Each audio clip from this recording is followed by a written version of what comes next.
Aujourd'hui, je vous montre un exercice pour mobiliser, pour bouger une partie du cou qui est souvent mal connue, la région cervicale haute, qui est aussi souvent associée à des douleurs au cou ou des maux de tête. Si vous écoutez ma vidéo, c'est peut-être parce que vous avez utilisé les codes QR qui sont dans mon livre Plus jamais malade, plus particulièrement dans le chapitre sur les maux de tête. Alors, si vous n'avez pas le livre entre les mains, soyez rassurés, vous allez pouvoir exécuter et comprendre aussi l'utilité de l'exercice que je vous propose aujourd'hui. Mais avant, je vais vous montrer cette région cervicale haute qu'on utilise chaque jour. Avant toute chose, regardons la musculature, la richesse de la musculature du cou et particulièrement les petits muscles qui sont situés près du crâne. On en voit quelques-uns en ce moment à l'écran. Donc, tout au long de l'exercice que je vais vous montrer, on doit se rappeler qu'il y a bien sûr des os, mais il y a aussi beaucoup de muscles, des ligaments et d'autres tissus mous aussi. C'est donc une région du corps qui est vraiment très, très riche, très, très dense, si je puis dire, et aussi avec une particularité anatomique qu'on connaît mal, je pense que je peux dire ça. Et donc, regardons justement ces particularités anatomiques en ce qui concerne l'ossature. Alors, ce que vous voyez en ce moment, c'est la région cervicale basse. Alors, c'est les 5 dernières vertèbres de la région cervicale. Il y en a 7 au total. Vous les voyez dans une couleur distincte. Alors, vous voyez en dessous les vertèbres dorsales, les côtes, et vous voyez aussi maintenant de profil les 2 premières vertèbres cervicales, et c'est elles qui forment la région cervicale haute. Si je vous montre maintenant la deuxième vertèbre en partant du crâne, je vais vous la montrer dans une autre animation 3D. Vous la voyez maintenant. Alors, vous voyez qu'elle est faite elle est complètement différente des autres. Et en ce moment, vous voyez bien son point central. C'est comme une dent qui s'élève de la vertèbre et qui est directement associée à la première vertèbre cervicale. Alors, la deuxième, celle qui a cette espèce de dent, c'est l'axis, et la première vertèbre cervicale, c'est l'atlas qui aussi est complètement différente de la deuxième et des autres. Ça ressemble un peu plus à un anneau, si je peux dire, et on voit que là aussi, on a vraiment une morphologie différente, et cette vertèbre-là, la première, l'atlas, s'articule avec le crâne. Alors, c'est vraiment fantastique de pouvoir profiter de ces nuances-là lorsqu'on bouge. Vous voyez maintenant dans une image fixe, là on n'est pas dans une animation 3D, mais vous voyez que les 2 premières vertèbres cervicales vues de face, elles sont complètement différentes. Et l'idée, c'est pas seulement de constater qu'elles sont complètement différentes, simplement pour le dire, c'est qu'elles bougent différemment. Et lorsqu'il y a des raideurs associées à cette région-là, qui peuvent causer des problèmes de douleur au cou, mais aussi des maux de tête, ou il y a des maux de tête qui peuvent causer des problèmes à cette région-là. Les effets, les conséquences peuvent être dans les 2 directions.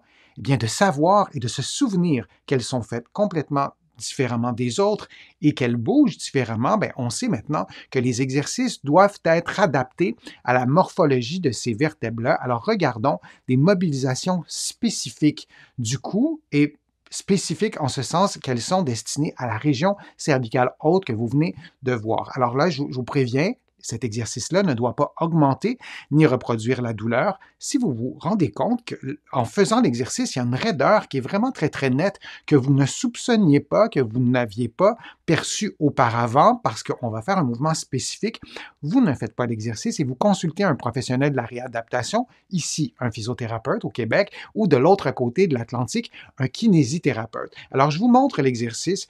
Vous, alors, toujours en position assise, comme la plupart des exercices que je vous montre pour le cou, vous allez donc faire une flexion de la tête à environ 50% de votre mouvement. Et ensuite, vous allez ajouter, comme vous le voyez, là on a vu la flexion, une rotation vers la droite et une rotation vers la gauche. Donc, on commence par une flexion à environ 50% du mouvement et on ajoute une rotation lente vers la droite puis vers la gauche. Et lorsque vous ajoutez la rotation, vraiment soyez attentif et attentive à l'amplitude de vos mouvements, à la présence de tension musculaire, à l'asymétrie du mouvement si on le compare à droite et à gauche, et aux effets que ça a sur votre cou, et plus spécifiquement peut-être sur des maux de tête, sur des symptômes liés aux maux de tête. Et soyez vraiment attentifs et attentives. Si ça réveille un problème X, que ce soit de la douleur ou un autre symptôme, ben, vous ne faites pas l'exercice.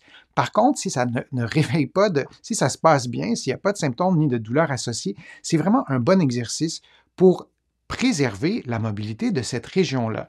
Dans un contexte de processus de vieillissement, par exemple, dans un contexte de raideur cervicale, parce qu'on est toujours immobile, on est toujours devant un écran, on sent que notre cou est raide. Dans un contexte aussi, on est très stressé, peut-être très anxieux, et nos muscles du cou et bien d'autres vont se tendre, bien, de faire un exercice comme vous voyez en ce moment à l'écran, ça peut être aidant, ça peut nous faire du bien, ça peut diminuer cet effet de carcan qu'on peut avoir dans le cou et retrouver une certaine souplesse. Et puisque cet exercice-là, il est très spécifique, il est assez rare de voir des patients qui le font intuitivement. Il y a comme un chemin à suivre pour pouvoir bien mobiliser les vertèbres. Je vous les remontre une dernière fois. C'est la première vertèbre cervicale, donc on parle de la région cervicale haute, qui est en jaune en ce moment, qui ressemble à un anneau, disons, et la deuxième vertèbre cervicale, on est toujours dans la région cervicale haute, qui est l'axis, avec cette petite dent qui s'élève et qui va rejoindre en quelque sorte la première vertèbre, qui va rejoindre l'atlas. Alors, lorsqu'on fait un mouvement, comme vous le voyez en ce moment à l'écran, on parvient à mobiliser cette région plus spécifiquement.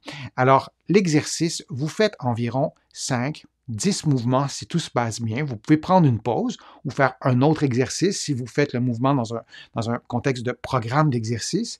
Si vous avez décidé de faire quelques exercices successivement, comme les exercices que je vous propose dans mon livre Plus jamais malade, vous pouvez sinon prendre une pause. Si vous ne faites que cet exercice-là, vous faites 5 ou 10 mouvements chaque côté, vous prenez une pause d'1 à 2 minutes et vous refaites l'exercice. C'est bien important de respirer librement durant l'exercice, d'être assis confortablement, de maintenir un bon alignement entre les épaules, le bassin, la tête aussi, mais dès qu'on a fait une flexion de la tête, on perd un peu l'alignement par définition, mais de garder une bonne posture détendue pendant qu'on fait l'exercice. On peut précéder l'exercice si on en ressent le besoin de mettre une chaleur humide quelques minutes avant et après, si ça nous fait du bien.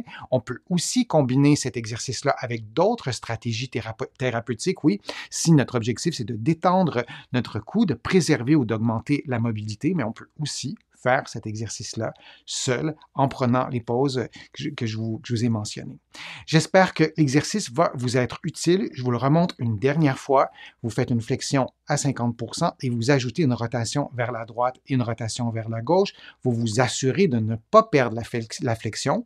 Pendant que vous effectuez les mouvements de rotation, votre tête doit rester penchée, puis vous revenez à la position neutre. Alors, je vous dis à un prochain exercice, une prochaine vidéo, et à très bientôt, j'espère.